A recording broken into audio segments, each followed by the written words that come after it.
ATM just transferred. A misdirected text from my brother Justin hits like a punch to the heart, shattering every belief I held about family while I'm sitting in my office in San Jose, California, on a hectic afternoon in 2024. I'm Kimberly, a senior manager at a tech company, and I've spent my entire life carrying my family, from working extra shifts at an ice cream shop at 15 in Fort Collins, Colorado, to wiring $5,000 a month to my parents in Austin, Texas, for a better life. But this text, one Justin never meant for me to see, unveils a horrifying truth, leaving me stunned, my heart pounding like it's about to burst, as if I've been thrown into a Texas prairie storm with no way out. I'm reviewing financial reports in my bright San Jose office when my phone buzzes with Justin's text. ATM just transferred. Mom says you can spend freely now. The message wasn't meant for me, but it lands in my inbox like a knife to the self-respect I've built over years. I freeze, hands trembling, unable to believe my eyes. They call me ATM, like I'm just a cash machine, not a daughter, not the sister who sacrificed her youth to support them. I've worked relentlessly, from grueling college days in Connecticut, juggling jobs and studies, skipping parties and dating, just to send money home so my parents could live comfortably, so Justin could go to school worry-free. But now I realize all those sacrifices, exhausting shifts, sleepless nights finishing projects, putting myself last, were just to be coldly exploited by the family I loved. I sit there in my San Jose office, tears streaming down my face, feeling like my world has collapsed, like I'm standing in an endless storm, unsure how to go on. But this text isn't just a shock. It's the start of a journey to uncover the truth. One that will show me the perfect family I thought I had was just a facade. And I'll have to fight to reclaim my freedom. I can't forget that moment, when the misdirected text shattered every belief, and I started questioning the family I thought was perfect. How can I keep going, when my entire world in Austin suddenly feels like a lie?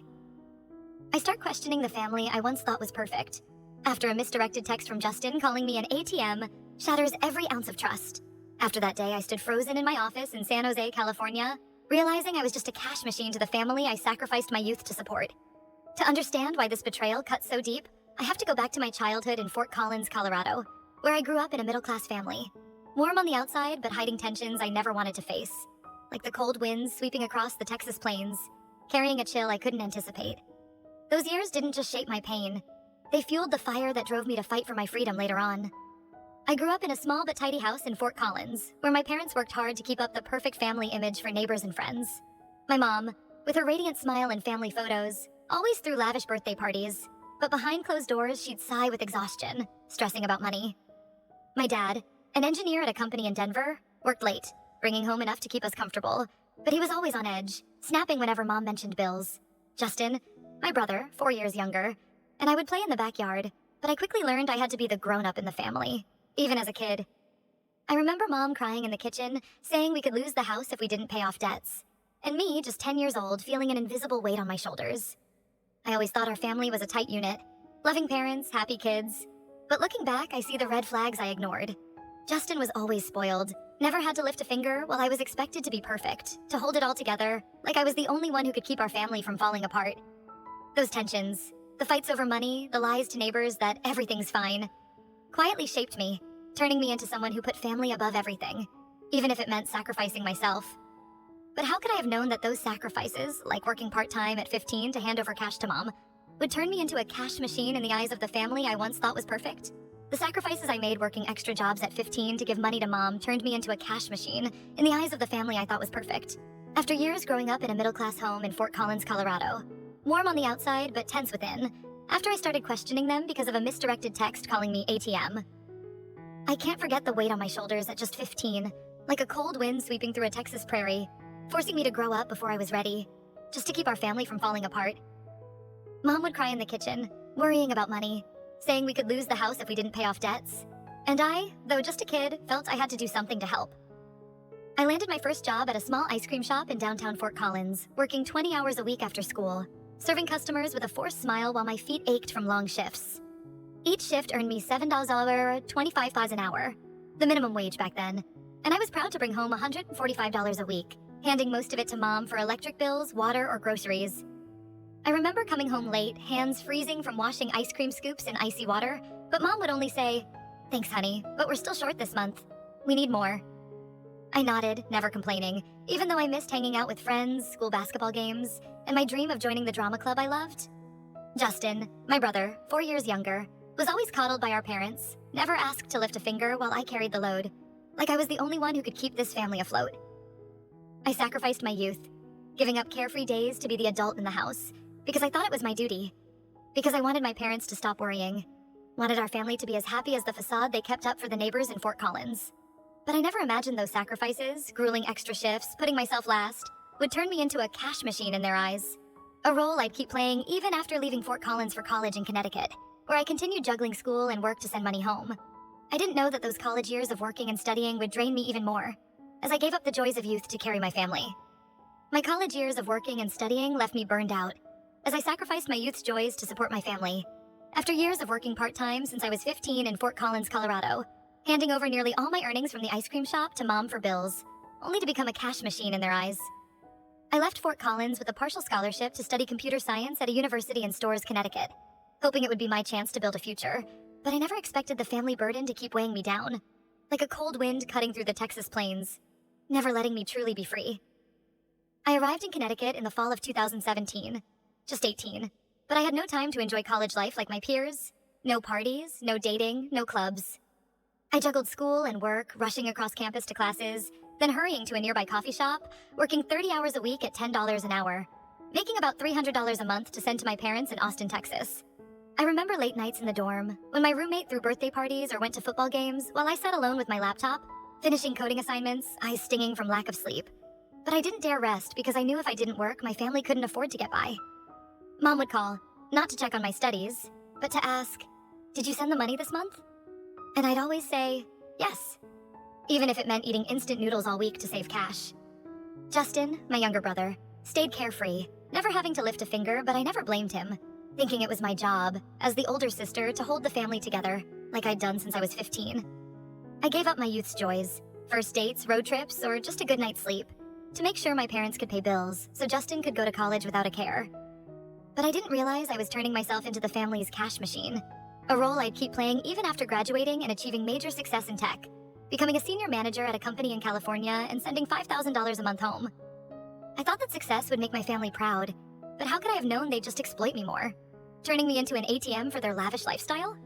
I rose to dazzling success, but was exploited even more by my family, turned into an ATM to fund their lavish lifestyle. After years of juggling work and studies at college in Storrs, Connecticut, after sacrificing my youth's joys to send money to my parents in Austin, Texas, just to keep them from financial worries. I left Connecticut in 2021, armed with an IT degree and big dreams, like the first sunlight after a Texas prairie storm, hoping my success would give my family a better life. I moved to San Jose, California, and after 3 years of relentless work, I became a senior manager at a top tech company in 2024, earning $180,000 a year, a figure I once thought impossible for a middle-class girl from Fort Collins, Colorado. I was proud of what I'd achieved, from slinging ice cream at 15 to sleepless nights finishing college projects, and I wanted to use that success to help my family, people I thought would be proud of me. I decided to send $5,000 a month to my parents, believing it would help them pay off debts, save for the future, or support Justin, my younger brother, in building his life. I wired the money faithfully, every month, from my San Jose bank account, feeling relieved thinking my parents no longer had to stress about bills or rent, that they could live comfortably because of me. Mom always called to thank me. "You're truly our family's pride," she'd say, and I believed they valued my sacrifices, believed I was fulfilling my role as a daughter, a sister. I worked day and night in San Jose, leading major projects, managing teams of engineers, but I never complained, because I thought every effort was worth it, that I was giving my family a better life, just like I'd done since I was a kid in Fort Collins. I didn't realize that $5,000 a month, a huge sum I worked tirelessly to earn, was being exploited by my parents and Justin, not to save or pay debts, but to fund a luxurious lifestyle I knew nothing about. I thought they needed me, but I never suspected they saw me as just a cash machine, a role I'd uncover through red flags when I visited home in Austin. I didn't know that trip to Austin would reveal unsettling signs, when I saw a brand new Lexus and a lavishly upgraded kitchen my parents never mentioned. A visit home to Austin reveals troubling signs as I spot a brand new Lexus and a lavish kitchen upgrade my parents never mentioned, after I became a senior manager at a tech company in San Jose, California, and started sending $5,000 a month to my parents, thinking it would help them live comfortably, only to realize they were exploiting me to fund a luxurious lifestyle. I fly from San Jose to Austin, Texas, for a weekend in May 2024, excited at the thought of seeing my parents happy, like the warm sunlight after a Texas prairie storm, proud that I'd helped them through financial struggles. But when I pull up to their house in Hyde Park, Austin. I'm stunned to see a shiny new Lexus RX parked in the driveway. A $50,000 SUV at least. Something my parents never mentioned despite our weekly calls. Nice car, I say, forcing a cheerful tone. But my dad just gives an awkward laugh. Yeah, we got it on payments. Not a big deal. I nod, but a knot forms in my gut, like a cold wind blowing through, because I know the $5,000 I send each month wouldn't cover a car like that, especially when Mom always says they're still trying to save.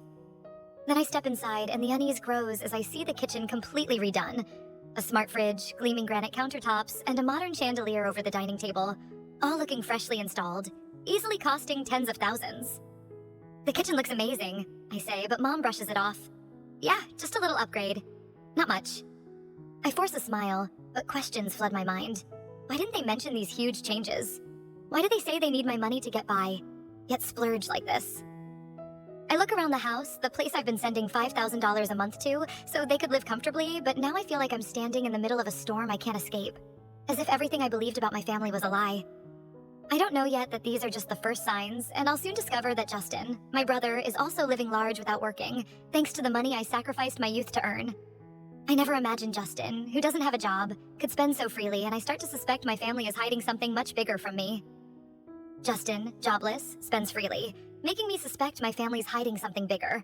After my visit to Austin, Texas, after I'm stunned by the new Lexus and lavish kitchen upgrade my parents never mentioned, despite my sending $5,000 a month to help them live comfortably. I can't shake the unease, like a cold wind cutting through a Texas prairie, prompting me to question what my family's concealing behind the perfect facade I once believed in. During that visit in May 2024, I decide to stay a few days at their Hyde Park, Austin home to dig deeper, and what I see about Justin, my brother, only fuels my suspicions.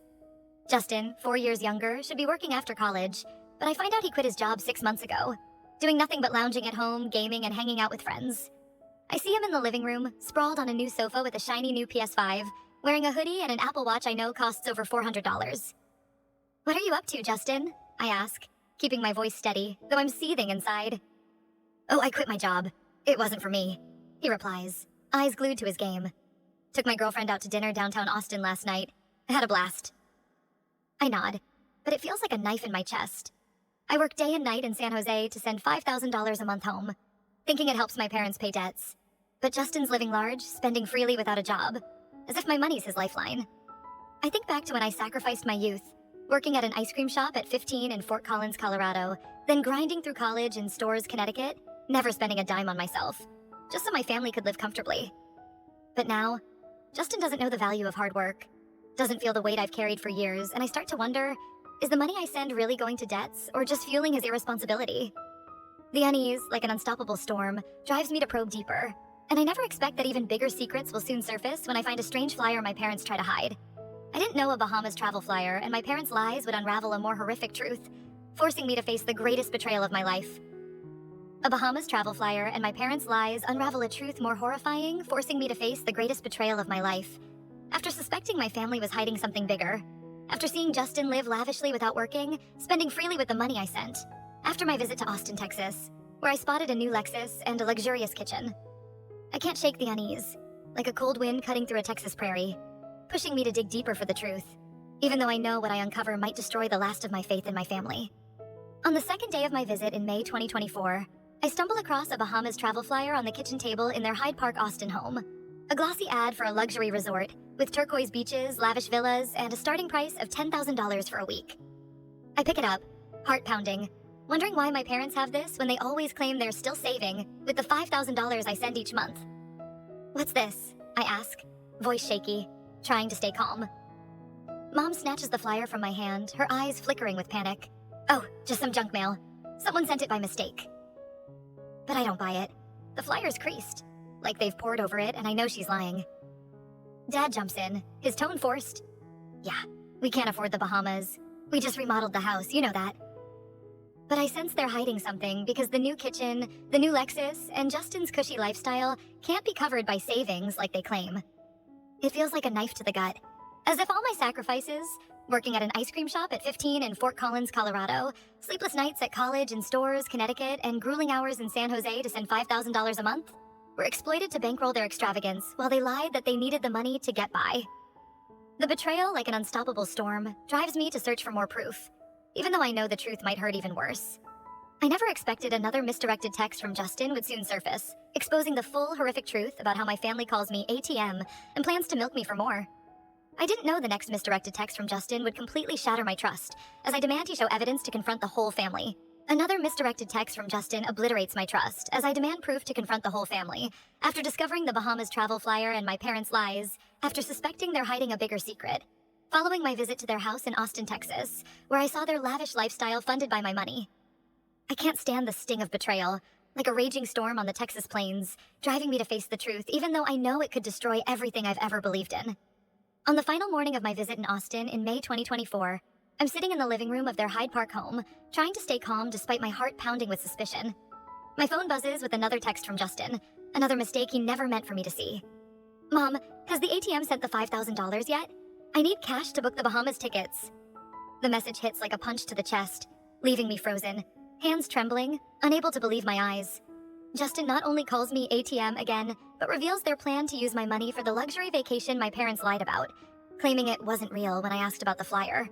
It feels like my world is collapsing, tears streaming down my face. But I know I can't let emotions take over. I need proof to confront them. Need the full truth. I text Justin back, my tone icy despite my breaking heart. What did you just send? Explain yourself. Who's the ATM? Justin goes quiet for a bit, then replies in a panic. Sis, it was a mistake. Don't take it the wrong way. But I don't back down. A mistake? Then prove it. Send me a screenshot of the group chat you're talking to Mom and Dad in right now. I wait, heart pounding like a drum, knowing what I'm about to see could shatter the last of my faith in my family. Justin hesitates, but finally sends a screenshot, a group chat labeled Family Finances, where he and my parents discuss the money I send, calling me ATM like it's my nickname, as if I'm not their daughter, not their sister, but just a cash source to exploit. I sit there in the Austin living room, feeling like I've been stabbed 100 times, knowing this betrayal is only the beginning of what I'll soon uncover. I have no idea that the Family Finances chat will expose their entire scheme, as my parents and Justin plot to squeeze even more money from me without a shred of remorse. The Family Finances chat exposes my parents and Justin's entire scheme, plotting to squeeze more money from me without a shred of remorse after I demand Justin send proof via a misdirected text calling me ATM. After that day, I sit stunned in the living room in Austin, Texas, realizing the family I sacrificed my youth for sees me only as a money source. I sit there, in their Hyde Park, Austin home, on a May 2024 morning. My heart shattered as I read each line of the chat Justin just sent via screenshot, like a raging Texas prairie storm sweeping away the last of my faith in my family. The chat, named Family Finances, has nothing to do with family, just cold-blooded plans to exploit me. Like I'm not a daughter, not a sister, but a cash machine for their use. ATM sent $5,000 already, but I think we can ask for another $2,000. Justin writes in the chat, and Mom replies instantly, Good idea. I'll call and say we need money for roof repairs. She'll send it. Dad chimes in, Don't ask for too much at once so she doesn't get suspicious. Take it slow, we need cash for the Bahamas trip. I read, tears streaming down my face, unable to believe my parents, people I thought would be proud of my success in San Jose, California, could be so heartless, scheming to milk me without guilt, without feeling. They call me ATM, like it's a nickname, as if I have no emotions, no life of my own, as if the $5,000 a month I send, money I work day and night to earn, is just something they're entitled to. I think back to sacrificing my youth, working at an ice cream shop at 15 in Fort Collins, Colorado, grinding through college in Storrs, Connecticut, never spending a dime on myself, just so my family could live comfortably. But now I see they never valued those sacrifices. They only saw me as a tool, a means to fund their lavish lifestyle, from the new Lexus, the fancy kitchen, to the Bahamas trip they secretly planned. It feels like 100 knives stabbing me. Like every effort, every ounce of love I gave my family was tossed aside without mercy. And I know I have to dig deeper to face the truth, no matter how much it hurts. How could I have guessed an Excel file would reveal how they allocated my funds, exposing that 90% of the money went to luxury splurges? A detailed Excel file reveals how my parents and Justin allocated the fund from me, exposing that 90% of the money was spent on luxuries. After I read the Family Finances group chat where they schemed to extract more from me. After I was stunned to learn they called me ATM without remorse. Following my visit to their house in Austin, Texas, where I uncovered their betrayal. I can't bear the pain of 100 stabs, like a ferocious storm on the Texas plains, pushing me to dig deeper for the full truth, even though I know it could completely break me. After reading the group chat that morning in May 2024, I demand more proof from Justin, and in a panic he sends an Excel file named Kimberly Fund Allocation, as if it's some official business document. but its contents leave me so shocked that tears stream endlessly. The spreadsheet meticulously lists every expense from the $5,000 I send monthly from San Jose, California, with columns clearly labeled essential bills, personal spending, and savings. But as I scan the numbers, I see that less than 10%, just about $500, goes to essentials like electricity, water, or groceries. The remaining 90%, $4,500 a month, is blown on luxuries. $1,200 for the new Lexus lease, $800 for Dad's golf club membership, $1,000 for the kitchen upgrade with granite countertops and a smart fridge, $500 for Mom's designer clothes, and $1,000 for Justin's fun fund, covering a PS5, an Apple Watch, and fancy dinners downtown Austin. I sit there in the living room of their Hyde Park, Austin home, staring at each figure as my heart feels crushed, unable to believe the money I slaved away for, working at the ice cream shop at 15 in Fort Collins, Colorado, sleepless nights at college in Stores, Connecticut, and grueling days in San Jose was used to fuel their extravagance while I ate instant noodles to save, while I sacrificed my youth to support the family. I feel betrayed all over again, as if every ounce of love and sacrifice I gave was tossed aside without care, and I realize I'm not a daughter, not a sister, just a cash machine for them to exploit. How can I go on when this truth brings me to my knees, landing me in the hospital from exhaustion, needing my best friend Alicia to help me see that this is financial abuse? The truth shatters me, landing me in the hospital from exhaustion, and I need my best friend Alicia to help me see that this is financial abuse. After reading the Excel file, Kimberly's fund allocation, revealing 90% of the money I sent was used by my parents and Justin for luxuries. After the family finances chat exposes their remorseless plan to exploit me. After my visit to Austin, Texas, where I uncover my family's betrayal. I can't bear the feeling of 100 knives stabbing me, like a raging Texas prairie storm sweeping away all my trust and strength, leaving me completely broken. After that May 2024 morning, reading the Excel file in the living room in Hyde Park, Austin, I returned to San Jose, California with a shattered heart, trying to keep working at the tech company, but I can't focus. Every number in the spreadsheet, every message in the chat replays in my head, like relentless stabs. I stop eating, lose sleep for nights, eyes sunken from crying, and my body gives out, like I'm drowning in an inescapable storm. One afternoon during an online meeting with my team in San Jose, I suddenly feel dizzy, my heart racing, and collapse at my desk, forcing colleagues to call an ambulance to rush me to the hospital. The doctor diagnoses severe exhaustion from stress, ordering complete rest, and I lie in the hospital bed, feeling like the world has turned its back on me, like I'm worth nothing beyond being a cash machine for my family. Alicia, my best friend from college in Stores, Connecticut, flies from Minneapolis the moment she hears, sitting by my bedside, holding my hand, her voice trembling. You can't keep going like this. What your family is doing to you is financial abuse, not love. Alicia's words cut through the darkness like a ray of light, showing me I'm not to blame, that my parents and Justin exploited me, turning the $5,000 a month I sent, money I sacrificed my youth to earn, into a tool for their lavish lifestyle. From the new Lexus, granite kitchen, to a Bahamas trip, while I worked myself to collapse. Alicia stays with me, helping me face the truth, and urges me to seek professional help to heal the wounds my family left. How could I have guessed this healing journey would begin when I meet therapist Rebecca Fisher, who helps me redefine myself and reclaim my freedom? My healing journey begins when I meet therapist Rebecca Fisher, who helps me redefine myself and reclaim my freedom, after Alicia helps me recognize my family's financial abuse, after I collapse and end up in the hospital from exhaustion, after the horrifying truth from the Excel file and family finances group chat shatters me in San Jose, California. I can't keep living with the pain of betrayal, like a raging storm on the Texas plains, and I know I need professional help to stand back up, to heal the wounds my parents and Justin, my brother, left behind, after they exploited the $5,000 I sent monthly to live lavishly, calling me ATM, without a shred of remorse. After leaving the hospital in late May 2024, I returned to my apartment in San Jose, but I can't work or sleep well. Every night I dream of the Excel numbers, the group chat messages, and my mom's voice saying, "You're the pride of our family." A bitter lie that wakes me up in tears. Alicia, who flew in from Minneapolis to stay by my side, never leaves me, and she searches for an online therapist, saying, "You need to talk to someone professional. I can't lose you."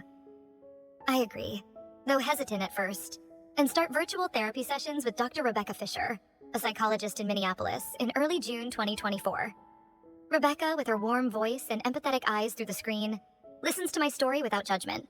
From my days working at the ice cream shop at 15 in Fort Collins, Colorado, to sleepless nights at college in Stores, Connecticut, and years sending $5,000 a month to Austin, Texas, only to be used by my family. What your family did is financial abuse, Rebecca says, her voice firm. They exploited your love and sense of duty. turning you into a financial resource, as if your worth was only in the money you provided.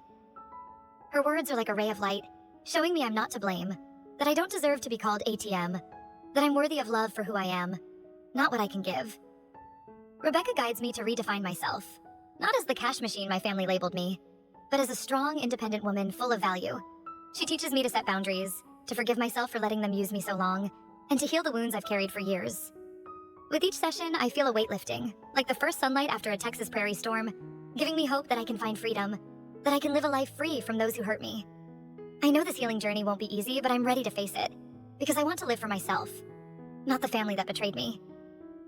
How could I have known this journey would lead to a final confrontation at their house in Denver, where I'll set boundaries with my parents and Justin? My healing journey brings me to a final showdown at my parents' place in Denver, where I draw the line with them and Justin, after therapist Rebecca Fisher helps me rediscover who I am, after realizing my family financially exploited me, after I collapsed from exhaustion in San Jose, California, when I uncovered the shocking truth about them labeling me ATM. I can't live with this betrayal anymore, like a fierce Texas prairie storm. And I know I have to face them one last time to set boundaries, to safeguard the freedom I fought for.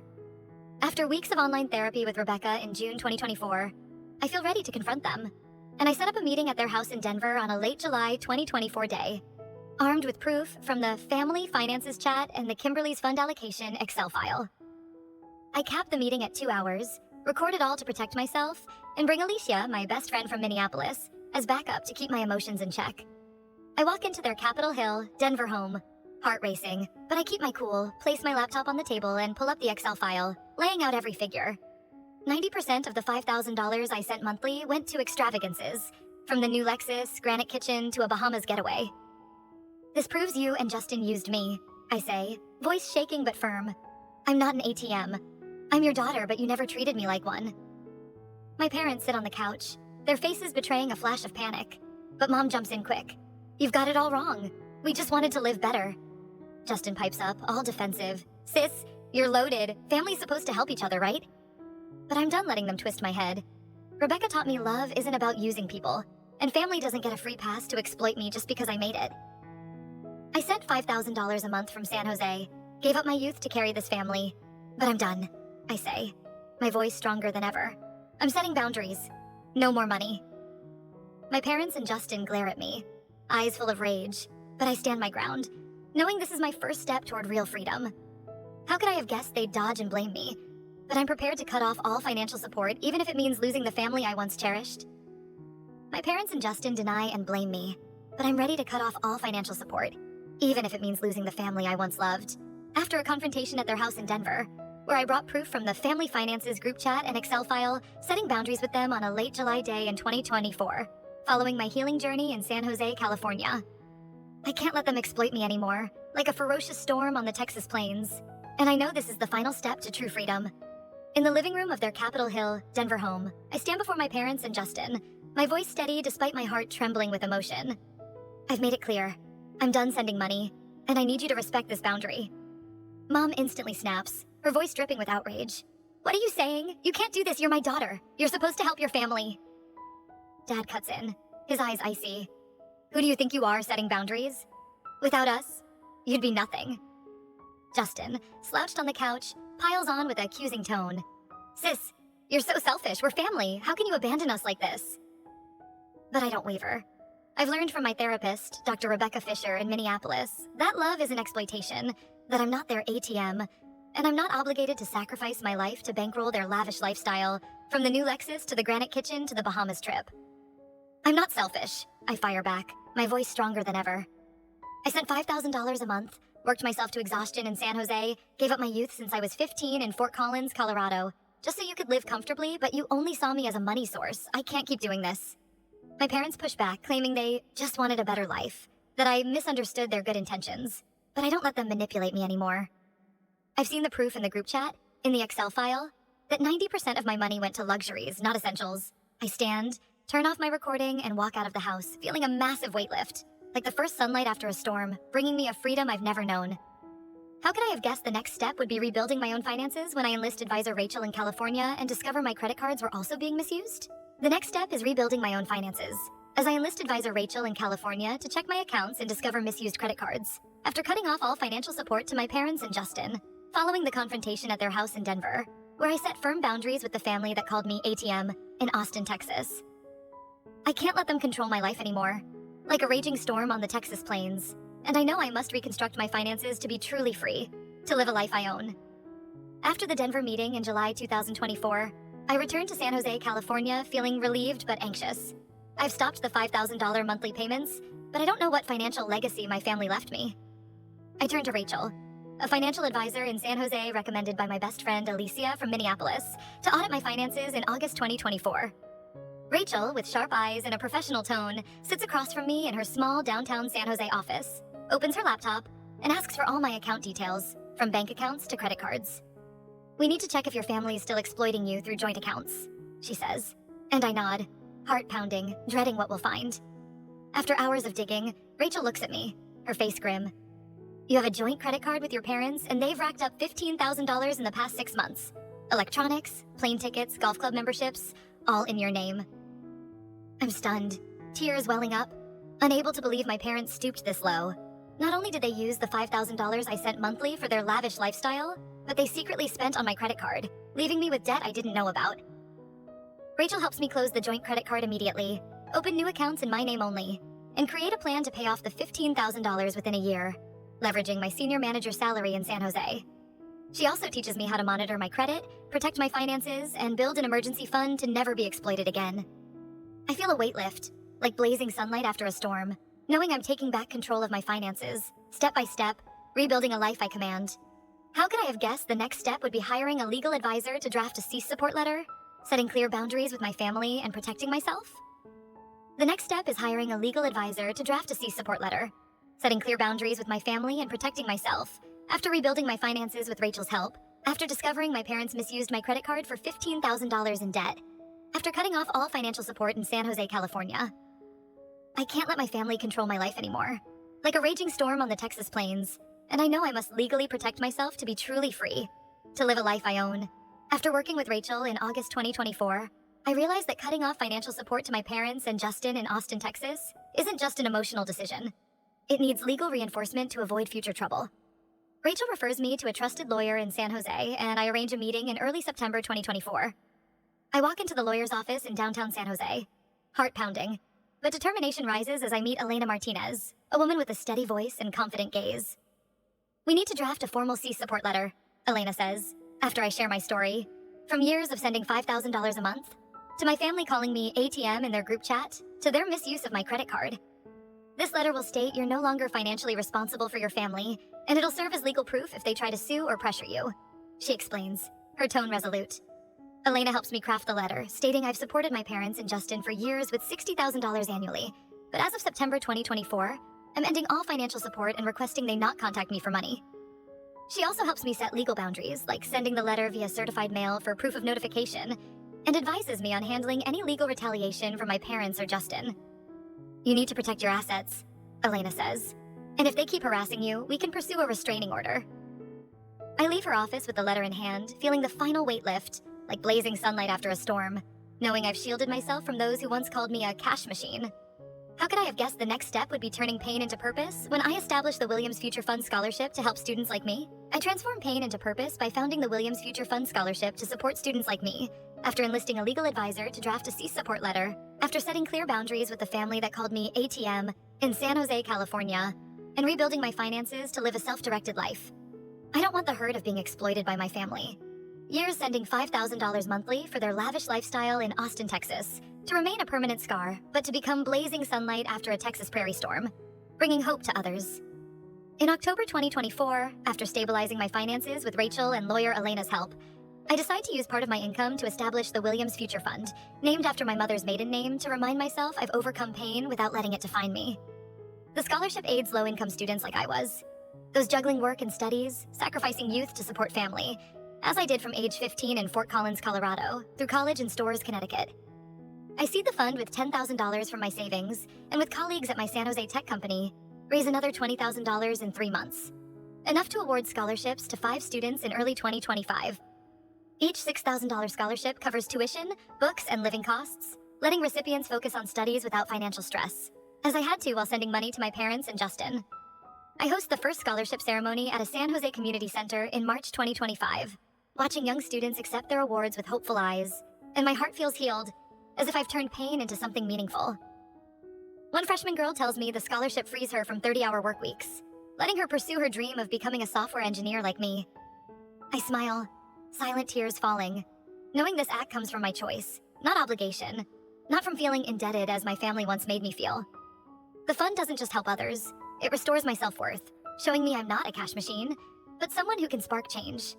How could I have known this journey would lead to new, healthy relationships, as I learned to love without paying a price? My healing journey leads me to new, healthy relationships, as I learn to love without paying a price, after founding the Williams Future Fund Scholarship to support students like me, after rebuilding my finances and setting boundaries with the family that called me ATM in San Jose, California. I don't want the pain of being exploited by my family. Years of sending $5,000 a month for their lavish lifestyle in Austin, Texas, to become a barrier that closes my heart, but rather a blazing sunlight after a Texas prairie storm, bringing me genuine relationships I've never had. In April 2025, after the first Williams Future Fund Scholarship ceremony in San Jose, I start opening up. And that's when my relationship with Michael, a colleague at the tech company, blossoms from friendship into love. Michael, with his warm smile and sincere eyes, stood by me through my toughest days, from my collapse due to exhaustion, and he always respects my boundaries, never making me feel I have to pay to be loved, like my family did. I remember our first date at a cozy coffee shop in downtown San Jose, where I shared my story for the first time, from my years of sacrifice in Fort Collins, Colorado, to being labeled ATM in my family's group chat. Michael listens without judgment and says, "You don't have to do anything to prove your worth. You're already amazing." His words feel like a cool breeze, showing me I deserve to be loved for who I am, not for what I can give. Our relationship grows through walks in San Jose parks, home-cooked dinners at my apartment, and weekend trips to the Santa Cruz coast, where I feel true joy for the first time, unbound by the sense of owing someone. Michael teaches me that love is a natural give and take, not a transaction like my parents and Justin made it. I feel my heart healing, like I've found a new chosen family. People who love me for me, not for what I can do for them. This journey not only restores my freedom, but teaches me to love and be loved authentically. How could I have known this journey would inspire me to send a message to y'all in Texas, those exploited by family obligations? My journey inspires me to send a message to y'all in Texas, those exploited by family obligations, after learning to love without paying a price through my relationship with Michael, after founding the Williams Future Fund Scholarship in San Jose, California, to help students like me, like blazing sunlight after a Texas prairie storm. This Reddit drama story isn't just about my family calling me ATM, exploiting $5,000 a month for their lavish lifestyle in Austin. It's about how I reclaimed my freedom, from my days of sacrifice in Fort Collins, Colorado, to setting boundaries in Denver. If you've been exploited by family duties, if you've ever felt like just a cash machine like I did, you're not alone. I got through it, and you can too, by setting boundaries, seeking support, and building your own chosen family, like I did with Michael and my true friends. You deserve to be loved for who you are, not for the money you can give. How can we spread this message to help each other live freely with small but meaningful actions? Write in the comments.